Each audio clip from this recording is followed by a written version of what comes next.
আসসালামু আলাইকুম। কেমন আছেন আপনারা সবাই? আশা করছি সবাই অনেক বেশি ভালো আছেন। সবাইকে আবার একবার আমন্ত্রণ করছি সাদামাটা রান্নাঘর অ্যান্ড ব্লগসের আরেকটি নতুন ভিডিও দেখার জন্য। আজকে আমি আপনাদের মাঝে 1টি ডিম আর চায়ের কাপে মেপে 1.5 কাপ আটা দিয়ে প্যানকেকের রেসিপিটি শেয়ার করব। আজকের প্যানকেকটি আটা দিয়ে তৈরি করেছি। খেতে কিন্তু ভীষণ মজার হয়েছিল, একেবারে নরম তুলতুলে। তো চলেন দেখি তৈরির পুরো প্রস্তুত প্রণালী আপনাদের মাঝে শেয়ার করি। এখানে একটা বোল নিয়েছি। বোলের মধ্যে আমি একটা ডিম ভেঙে দিয়ে দিয়েছি। চায়ের কাপের মাপে হাফ কাপ মতো চিনি দিয়ে দিয়েছি। এখন ডিমটা খুব ভালোভাবে ফেটিয়ে নিব, চিনিটা গলে যাওয়া পর্যন্ত। একটু সময় নিয়ে ডিমটা ফেটিয়ে নিতে হবে। মোটামুটি 4 থেকে 5 মিনিট মতো ডিম ফেটিয়ে নিয়েছি। ডিমের কালার চেঞ্জ হয়ে গেছে, মানে খুব ভালোভাবে ডিম ফেটিয়ে নেওয়া হয়েছে, চিনিটা গলে গিয়েছে।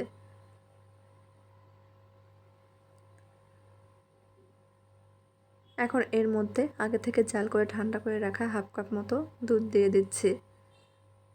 আবারও নেড়েচেড়ে মিশিয়ে নিয়েছি। মিশানো হয়ে গেলে যে কাপ দিয়ে মেপে চিনি নিয়েছিলাম ওই কাপ দিয়ে মেপে আমি 1.5 কাপ মতো আটা দিয়ে দিচ্ছি। নেড়েচেড়ে মিশিয়ে নিচ্ছি।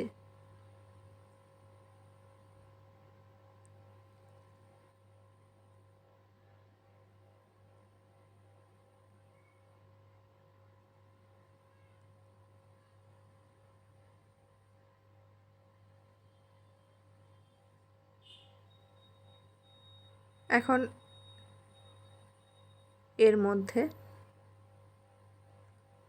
2 থেকে 3 টেবিল চামচ মতো তেল দিয়ে দিব।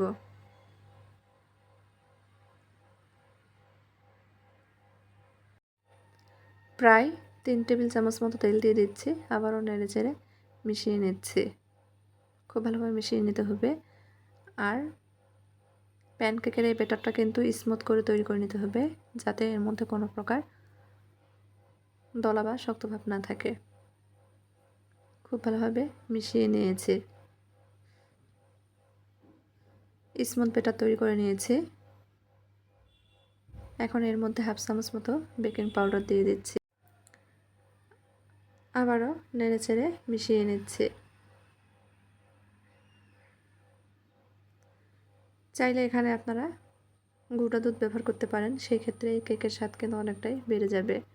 আমি আজকে গুঁড়া দুধটা স্কিপ করেছি, যেহেতু তরল দুধ দিয়ে কেকের ব্যাটার তৈরি করে নিয়েছি। এখন এর ঘনত্বটা দেখে দিচ্ছে, দেখেন ঠিক এই রকম ঘনত্বের ব্যাটার তৈরি করে নিতে হবে। এর থেকে পাতলাও করা যাবে না, আবার ঘনও করা যাবে না।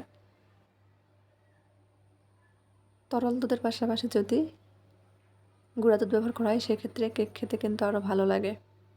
তো কেক বানানোর জন্য ব্যাটার একদম তৈরি। চুলার উপর ফ্রাই প্যান বসিয়ে দিয়েছি। এখন টিস্যু দিয়ে মুছে নিচ্ছি। টিস্যুতে একটু তেল মাখিয়ে নিয়েছিলাম।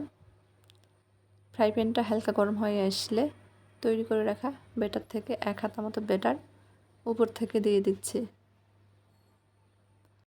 ব্যাটারটা কোনোভাবে ঝাঁকানো যাবে না, মাঝখান বরাবর রেখে উপর থেকে ভাবে দিতে হবে, তাহলে ব্যাটার নিজে থেকে ছড়িয়ে যাবে। গোল শেপে কেক তৈরি হবে। কিছুক্ষণের মধ্যে দেখা যাবে অসংখ্য ছিদ্র যুক্ত হতে শুরু করেছে আর অনেকটাই ফুলকো হয়েছে।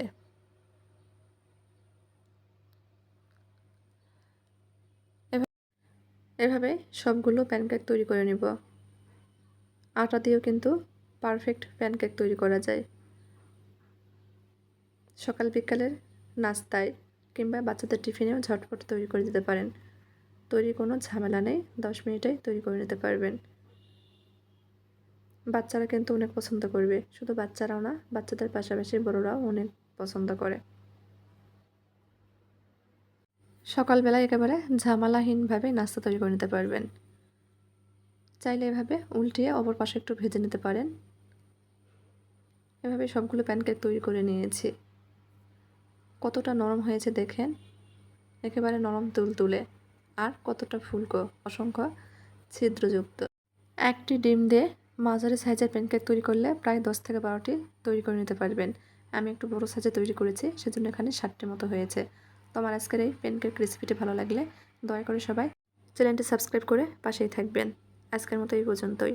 সবাই ভালো থাকবেন। আল্লাহ হাফেজ।